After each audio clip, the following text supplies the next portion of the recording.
大家好，我是迅哥。前面提到，在人类首次抵达澳洲后，便很快分布于整个大陆。42000年前，有人走到了一个不起眼的角落，即今天的塔斯马尼亚岛。不过当时它还是大陆的一部分。它和澳洲的地理关系特别像斯里兰卡与印度，同样都是由于12000年前末次冰期结束导致的海平面上升而分离。而且那只走出非洲的 C 型祖先们，也是一路经过斯里兰卡来到这里的。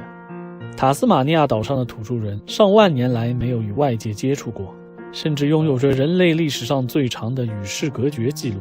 这种情况确实罕见。尽管澳洲大陆在6000年前失去了路桥，但至少还通过独木舟与新几内亚人保持着定期贸易。哪怕太平洋各群岛的土著们，也就保持过几百上千年的孤立。这种万年孤独通常只能出现在小说里了。如果说澳洲土著在被找到之前还一直生活在新石器时代，那么塔斯马尼亚土著就是一群倒退回旧石器时代的人。不知道什么原因，他们放弃了继承大陆祖先那些打磨石器、油饼工具、古筝、渔网的先进技术，也就没办法制作独木舟和保暖的衣服。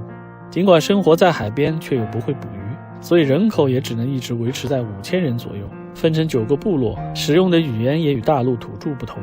就这样，直到1642年，他们才第一次遇到了欧洲探险者，而在此之前，他们甚至认为自己就是世界上唯一的人类。就在拿破仑称帝的前一年，1803年，大英帝国担心法国人会先把这个岛抢走，于是想了个主意，把那些澳洲大陆上屡教不改的重刑犯进行2次流放。于是塔斯马尼亚成为了最残酷犯人的聚集地，75000名罪犯被送到这里，占当时所有送往澳洲流放犯的40%。而岛上土著的命运当然也只会比大陆更差，近乎被种族灭绝。19世纪30年代，英国人发起了一场黑人战争，名称源于他们从一开始就以为澳洲土著来自非洲，也许是被某股海风给刮过来的。在遭遇了几十年的枪炮和病菌之后，1876年，最后一个纯血统的土著女子告别了这个世界。她的一生刚好跨越了自己民族被灭绝的整个过程。1878年，她的尸骸还被皇家学会掘出，放到博物馆里公开展出，直到100年后才按照她的遗嘱火化并抛向大海。接下来，那些流放犯又经历着什么呢？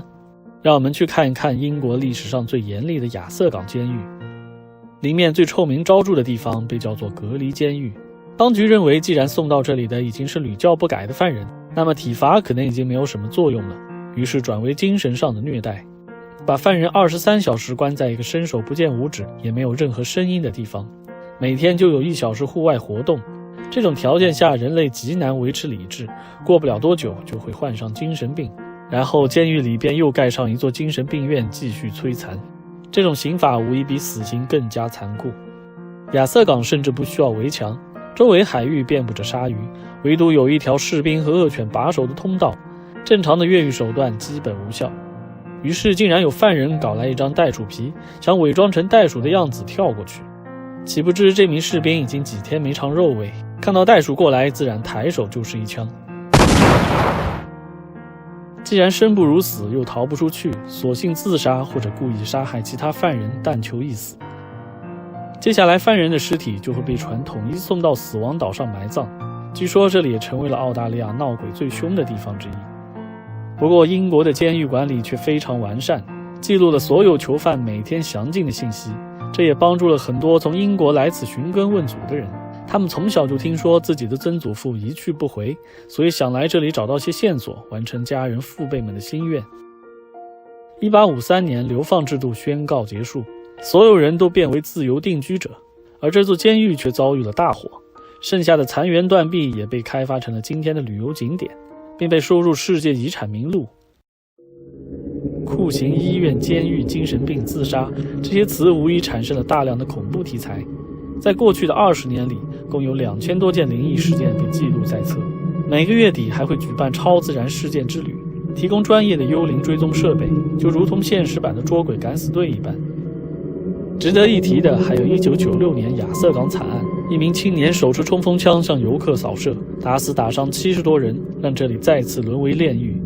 不过也正是通过这次事件，澳洲政府才痛下决心颁布限枪法案，拨款5亿澳元收购民间枪支，并严格限制了自动和半自动武器。今天的塔斯马尼亚州土著人口已经超过2万，42%的土地面积也都是国家公园和世界遗产，自然环境优美，堪称小新西兰。还可以从这里坐船前往南极，塔斯马尼亚大学也成为了世界上3所研究南极的大学之一。唯一让塔斯马尼亚人感情受到伤害的，就是容易被大家忽视。1982年英联邦运动会开幕式上组成的地图里没有它，2012年国庆纪念饼干上也没有它，2014年澳大利亚游泳队服上还是没有它，2016年国庆纪念帽上依然没有它。算了吧，这一定也不会是最后一次，习惯就好。